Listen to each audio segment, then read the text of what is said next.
items. You will regret giving them something they can't afford. Now a bag of holding may be neat in your campaign, but you'll regret when you add a +3 sword.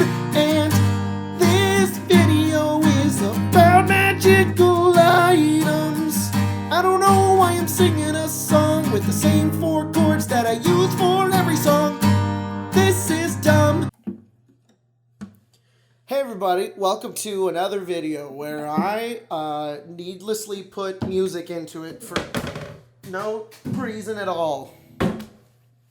Today we're talking about my favorite magic items, and I think this is stemming from the fact that I'm playing a lot of low-level characters right now, and I really want magic items. I'm trying to talk about things that I like more and things that I'm not trying to call things dumb, but this is slowly turning into magic items are dumb, and they're not. I really like them. I think they're really interesting. But what we are going to talk about is the magic items that I personally love. As a player, as a dungeon master, these games in our games... Wait, that wasn't a sentence. These items in our games make it a lot more fun and a lot more interesting. So maybe you'll agree with me and maybe you won't, but maybe I will enlighten you on a little bit of information that I have because I play this game way too much. I'm just so frustrated. I wish I had something that I could just squeeze and...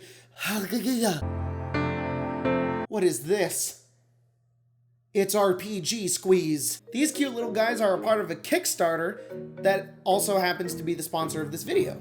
Brian Cullen, the founder of Creature Curations, reached out to me to help promote his Kickstarter, and to be honest, I love these things a lot. I always like having little things from the hobbies and the games I like to decorate around my house, and these guys are perfect. And these are a part of the Igor series he has up on Kickstarter right now. And these guys are also awesome because you can just...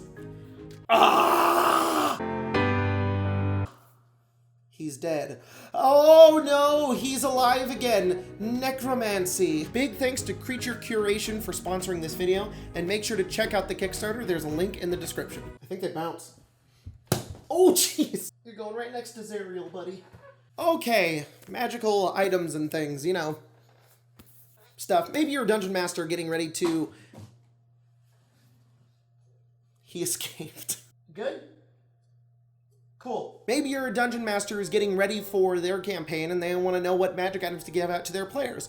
Or you're a player and you're like, I have so much money, just a lot, and I'm wondering what magic items would be great. When I was but a young player to Dungeons & Dragons and I was only a novice to the game and I didn't understand all of it all at once, I thought magic items were like the coolest thing ever. I thought that they were like additive necessities that you needed in your games, because I came from playing a lot of RPG video games like Skyrim, and crafting and making magical things was like my favorite part of Skyrim. So the amount of magical items that were in Dungeons & Dragons were probably ridiculous and way better than some video game because you could almost make up whatever you wanted. And so they interested me immediately. But of course, my gamer brain immediately went to swords and armor. Like, how can I get cooler looking armor and how can I get a cooler looking sword? Because that's more of what I cared about. As a dungeon master now, I've noticed that a lot of newer players feel the same way about that kind of stuff. Newer players are never looking for things that make their abilities better or give them a new ability. They just want something really cool to do. Spell scrolls are awesome, but I hate magic items that just take an ability that's already in the game and then just go, you can do that, but with a piece of paper. Like a wand of web. It just casts web. Like, okay, it's cool. It's just not nearly as fun as some other magical items. To me, spell scrolls make magic feel more tangible. It makes it feel like you can write it down on a piece of paper and can be used by anybody.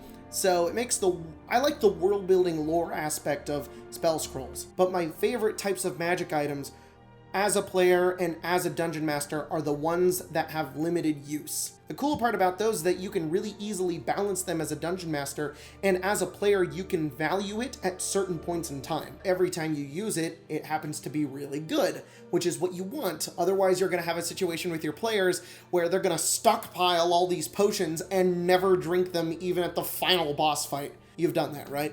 Yeah, I know you've done that.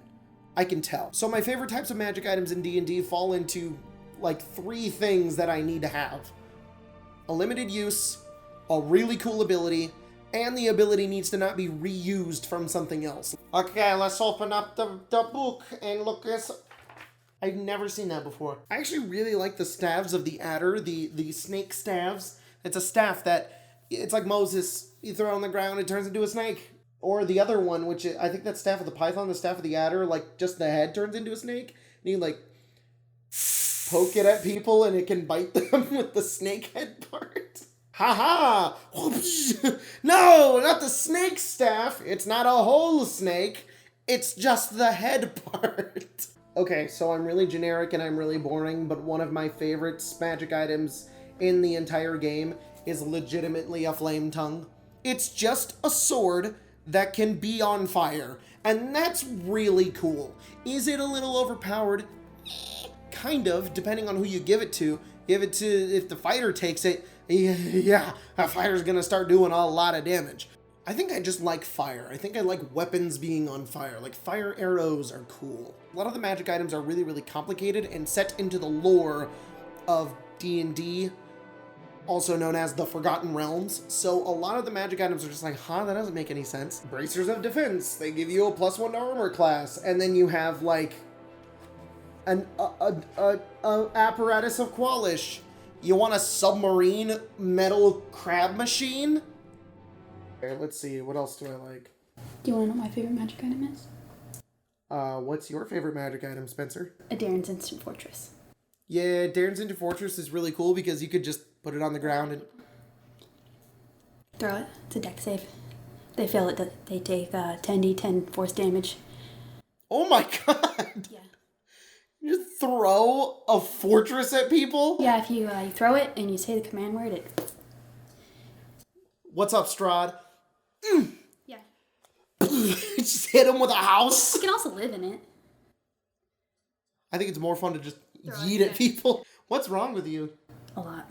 Alright, a deck of illusions is super awesome. A deck of illusions is a deck of cards, and if you take one of the cards and you throw it on the ground, it becomes something random based on what you draw. This magic item is great for like trickster characters because you don't know what's gonna happen, and it can be used as a distraction or as like a, I'm just gonna freak somebody out right now, because it can be anything from like a red dragon to an assassin to just the person who drew the card. And you get to use a deck of cards, and people always talk about the deck of many things, and the deck of many things is, you know, really cool and stuff, and it's interesting. It can break your campaign. Other people have talked about it better than I can ever do. But the deck of illusions is harmless. It's just an illusion, and it's just like a fun little thing for everybody because it's just random. It's like, I'm pulling out a card. Okay, there's a bugbear now, and most people think it's real. As a dungeon master, you can also use this and give it to bad guys if you want to freak out your players and be like, "Fa-da-pa!" He throws a card on the ground and summons a dragon. Everybody's like, I don't know about that one. And it's also limited. It's just a cool ability that won't break your campaigns, but add a lot of like fun and flavor into your adventures. The figurines of wondrous power and the what is it, the little balls of whatever, those guys are cool. I just hate adding extra things into an initiative count and just being like, I'm going to summon 5 hippos, and it's like, okay, let me go redo the initiative and add them in, and then you can control them and overpower the initiative with 5 hippos. An immovable rod. Honestly, one of the most memorable and interesting Dungeons & Dragons magic items ever. The immovable rod is just a rod where you push a button and it stays there and it can't be moved unless it's like a force above 1,000 pounds. What I love about this item is that it's so simple, but it can be used in so many ways. You could use it to climb, you could use it to hold a door shut, you could use it to accidentally cut your friend's dad in half when an airship takes off into the air. Watch this video about a story about that. It was super dumb. And there's not a whole lot of things in D&D that can do things like an immovable rod. You could build things with immovable rods too. You could put a structure underneath a couple of immovable rods. If you place them if you got a bunch of them and place them next to each other, you could get things to like float and stuff. Also, I don't feel like an immovable rod will break your game either. That's the thing dungeon masters are always afraid of, is like, if I give my players an animated shield, will it break the game? And the answer to that is yes. Any improvements to armor class you give to your players, you will regret almost as much as increasing their spell save DCs with a Robe of the Archmagi. Don't do it. Just listen to me. Don't give them cloaks and rings of protection unless you know the low AC wizard is using it, because they will just go to the Warforged barbarian and go, here you go, here's all the AC bonuses, and now he's got a 26 and shield, so 31 AC, get f***ed, Jacob. The instrument of the bard's existence is just, the bards are bad. What's a magic item that we can give to bards to make them feel better? Here you go, here's a magic harp where you can fly. I think the Iron Bands of Bolaro are a really cool magic item that are really underestimated and underused in games, because you don't have to give them to your players. DMs can totally give these to their bad guys. It's a rusty iron sphere measuring 3 inches in diameter and weighs a pound. You can use an action to speak the command word, throw the sphere at a huge or smaller creature you can see within 60 feet, and as it moves through the air, it opens up into a tangle of metal bands. You make an attack roll, and you can only get out with a DC 20 strength check to break the iron bands, and it can only be used every dawn. And this is great to give maybe bounty hunters or something like that. Like, the players don't have a lot of reason to capture people, I've noticed. They either want to kill them or let them go or talk to them and make them their friend. And none of those involved capturing. But I think this is a great magic item that you could give to a bad guy. The best part about magic items on bad guys is the players never expect it. They never expect your bad guys to have magic items because they're like, well, hey, those are the things that you'll give us. Like, we're supposed to have that. They have it now, and you're screwed. Best part is that if they escape or if they defeat the bad guy, they can get that magic item and use it for themselves. It's a great way to be like, look at this cool thing that you could use, and then they will and then get it and then use it. It's fun. Manual of Flesh Golems. Now, I did say that summoning items I don't like very much, but I think this one is different.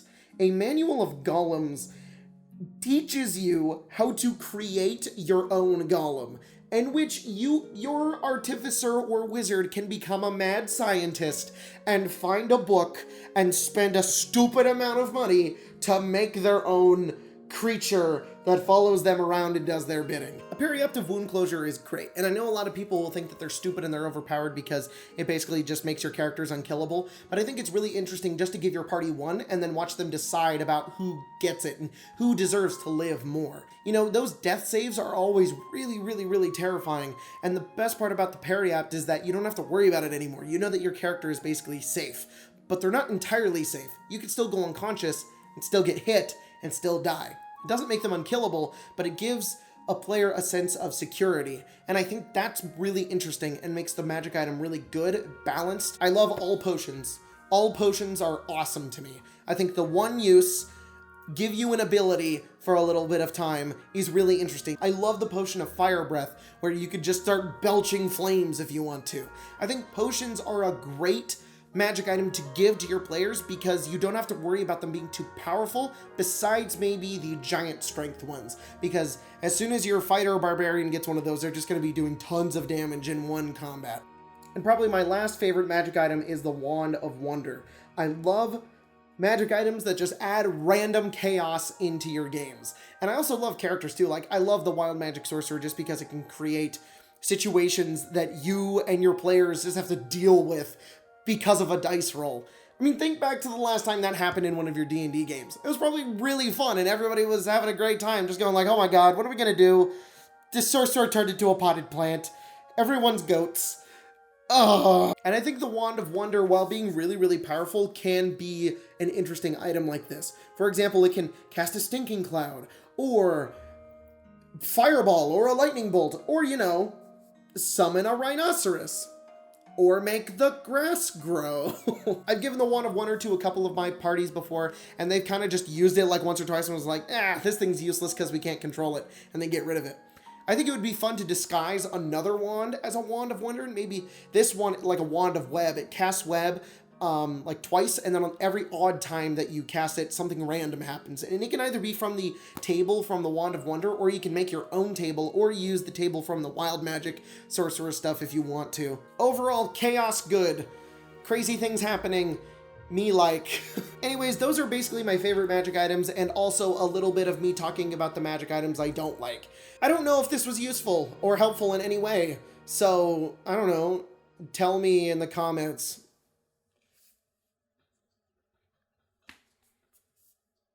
I don't have an end to this video. That's the end of the video. This is really, really dumb, and the bit is going on too far than it needs to go. Ooh, ooh. This sounds like every song that I sing, yeah. Magic, magical items, magical items, magical items. I really like flame tongues and things that aren't just spells in a material form. All right, that was dumb. I don't regret doing that at all.